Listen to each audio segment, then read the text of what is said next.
Alright, what are we doing today? We're putting these in there. So we're putting aftermarket. These are 381cc expert injectors, and we're putting them into this non-VVTi intake manifold. Just done a video on the differences in the intake manifolds. This information applies to both, okay, early or late, non-VVTi. VVTi and 3Z will be separate. But let's put these injectors into there. Okay everyone, I'm Calvin from the Coaching Company in New Zealand. I do lots of 1UZ stuff. I've got a job to do. This is going in an NA 1UZ, 381cc injectors up from the 250cc injectors in this vehicle. Though it could have the really early ones, the 220cc, okay?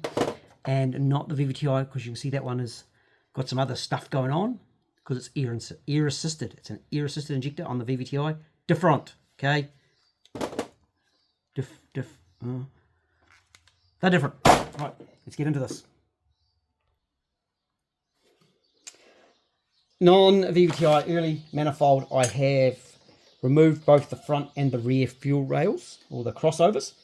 This is an early one, so it does have the one front and rear, compared to the later one that only has the single crossover. Here's the bracket for the front loom. The loom comes up, that goes to the crank angle sensor and cam angle sensors, comes up and clips onto that. And then we're going to lift the rail out. Right, the injectors. We have an O-ring at the top. We have a cushion in the middle that goes hard as rocks. And then we have an insulator, or we call them a lower seal, but in Toyota system, they're an insulator. I could measure the length. It's going to be 65 millimeters. We've got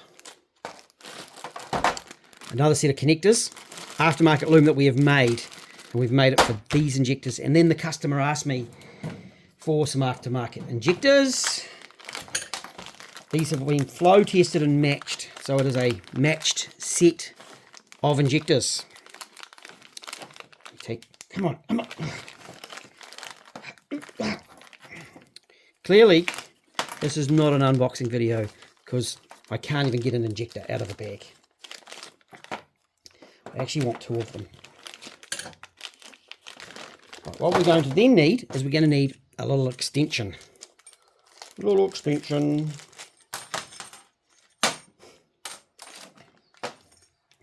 Now, it did come with some super lube.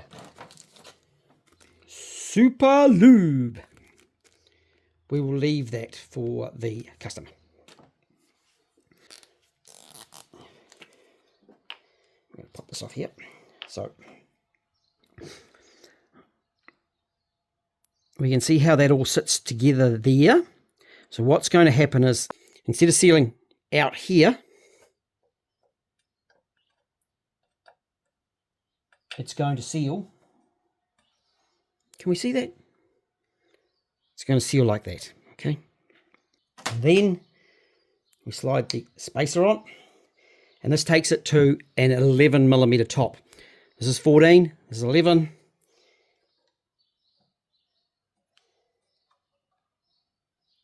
And it sits in like so. Right, let's get those rest of them done. Done. Now the connector is going to move position. It's going to move down. Oh, we better put the clippy clip on too.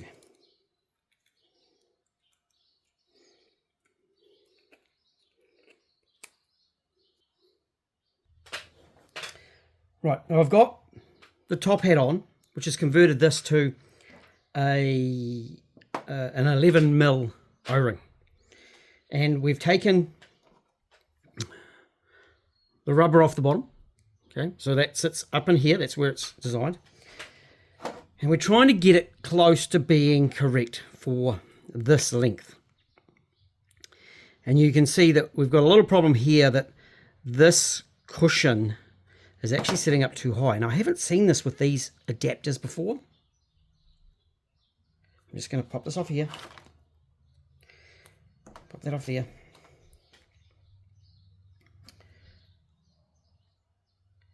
That's actually closer there.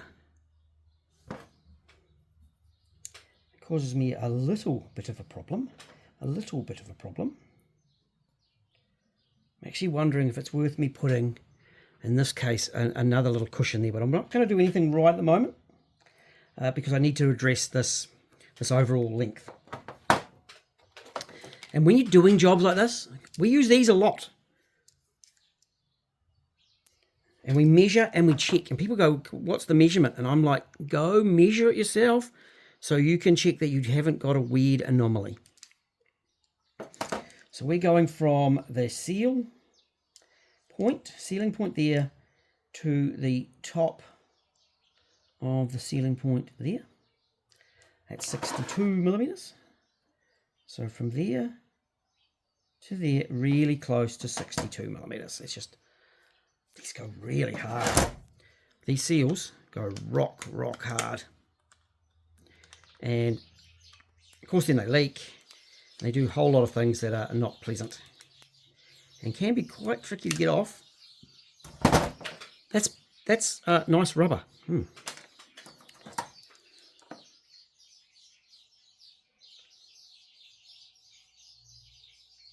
Yep, okay. So what I'm going to do on these is this section here may be leaving. Just going to do another check.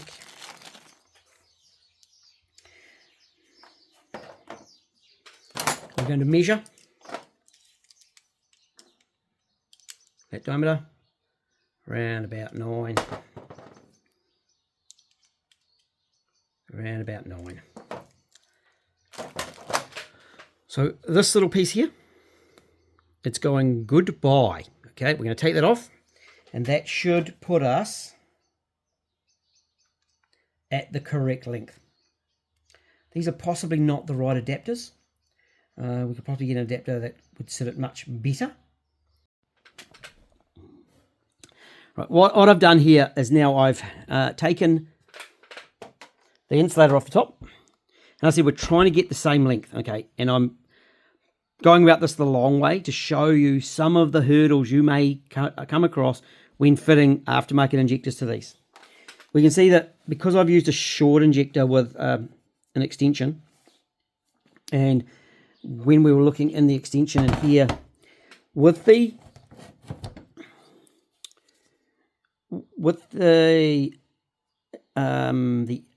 top cushion, I wasn't getting sufficient penetration into this hole. And there's a taper right here. Can we get it? There's a taper, and then it's the machine flat surface, okay, the parallel surface. But going through that taper, it was pretty much sitting right on the edge of that taper. So this style of injector with this cap wasn't going to give a good seal. Now there could be different caps in this area here, and we've seen some different ones. So just be aware that when you're doing it, don't just rush in, and just take your time to set them up. I've set them in here, right, and I've checked the height. And here we go in here. There's the insulator, the pedestal is still wrong. So what I'm going to do next, I'm going to grab my side cutters or flush cuts. I'm going to just whip these plastic bits off. The seal's going to sit right up in here. So that is, did I have some spare seals? These seals, right? And they're going to sit in here nicely. Now some of them you can leave that retainer on, and it'll sit, actually it won't foul. It won't foul in the holes because these different sizes, but in this case it would foul in the hole if the seal was above that. So this has got to come off. Okay, just a plastic piece. I think I have to be brutal to take it off. I think I'm cutting it off. And you want to know that your injector is going to fit in every other way before you do that. Now, other things you can do. These pedestals can be machined. So you can machine them down, and that will give you more pressure. And there's a possibility I'm going to put an O-ring under there as like a cushion to add pressure on this bottom seat. Okay, We've also checked that the connectors don't foul on anything. Now, non-VVTi, you're pretty lucky. You've got quite a lot of room. You can put them inwards, outwards. They go inwards like that quite nicely. So, or you can do them all the same way. You've got plenty of room. Clips are on, injectors are on, rail, but floppy. Let's cut that, put it back together.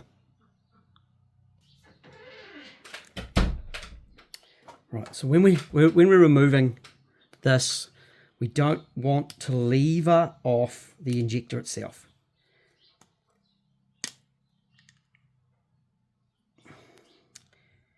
So I just work my way around. There's probably an easier way. I'm actually wondering if a heat gun and a bit of heat on this would work really well. And I want that, didn't happen. There's this piece here, which just came off then. And then we can put the seal on. And normally I would sit the seal into the manifold and then I would insert the injector. There is a little tiny lip right here. So I'm thinking this case I'm going to not do it in that manner.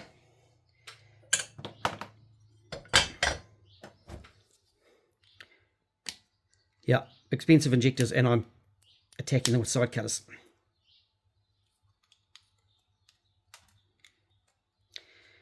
We've got a similar set of these going into our supercharged engine. Happens to be Big Red. And I'm going to do one side of this job, and Jason will do the other side.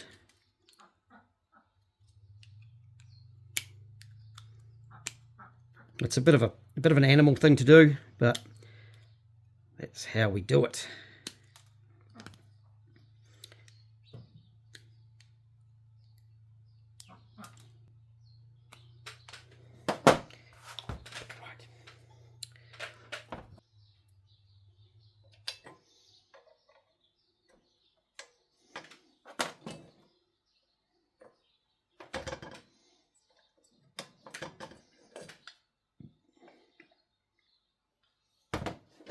Don't forget the seals.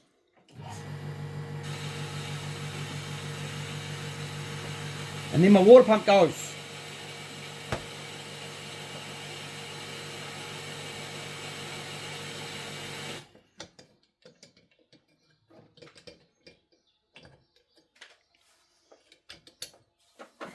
Right, then just slide it in a little bit.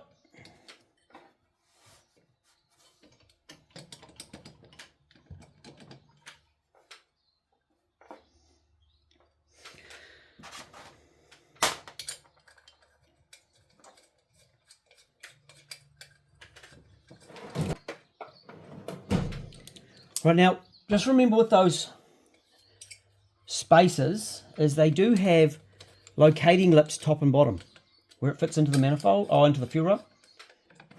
And you hear people putting them on, they go crunch, crunch, crunch, crunch as it breaks that lip off. That's probably the wrong way to do it. And what we want to ensure that the injector is sealing down on this lower insulator. They are sealing beautifully, actually. So, working through steadily, we removed those O-rings from the bottom. I then removed the plastic spacer from the bottom. And I've removed the cushion from the top. Now that's with these spacers and these injectors, okay? But they're not all the same. So please, please, please, use your measuring tools. Slow and steady wins the race, and you'll get the injectors fitted properly. Now it's really important, okay, that you don't just copy what I've done, unless you're using exactly the same injectors that are set up exactly the same. Now, the other things that we've got that's happened here is we've actually, we want to check the position of the end of the injector and the manifold. And these ones have actually come down a little bit. So we've gained just a little bit into the manifold here. No problems at all, okay? No problems at all. But we're going to take these injectors in a moment in another video, and I'm going to pop them into a Vvti engine. And so what we're going to have, the problem we're going to have there is the penetration of the bottom of the injector, okay? So there's the injectors fitted. And it's very, very similar, of course, with the cast fuel rail. Oh, it's trying to key refocus. I can turn the injector still. Oh, I can still turn the injector. But there's lots of pressure, but not straining it to a point where it's breaking or cracking. Or these nuts stood up very, very nicely. So this is nice. I'm happy with those. Okay.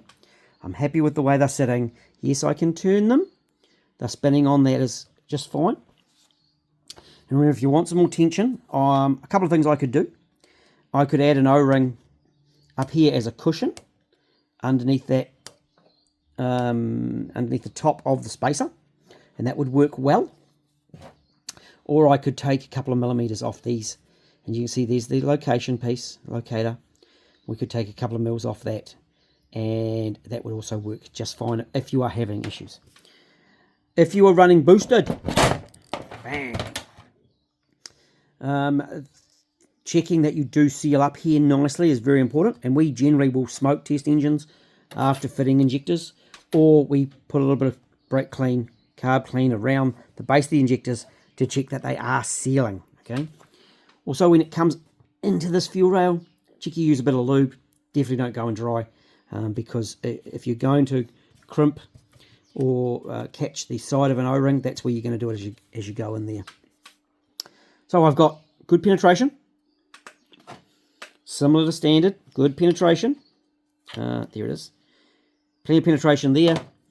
The overall injector is remained pretty much the same. We've got the pressure down. That's going to seal. It's going to be happy days. And we can get the connectors on. They're actually going to come out to the normal type places. I'll probably put them like that actually. There and there and there. That's quite nice. Happy days. What a good one. Catch you again soon. And we'll see you maybe in the next one. Should I go do the Vvti one now? Because there's a few other problems that these do experience. Anyway, hope that's been helpful. Do it again soon. Catch you later.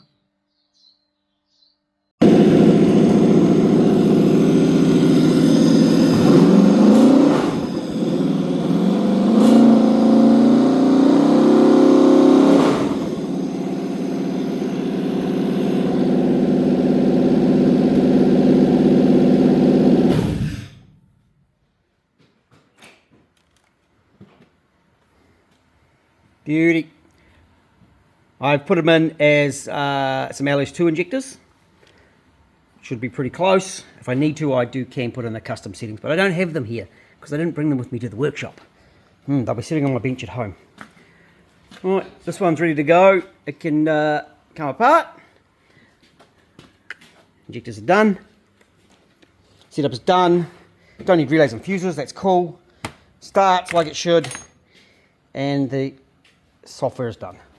Primo.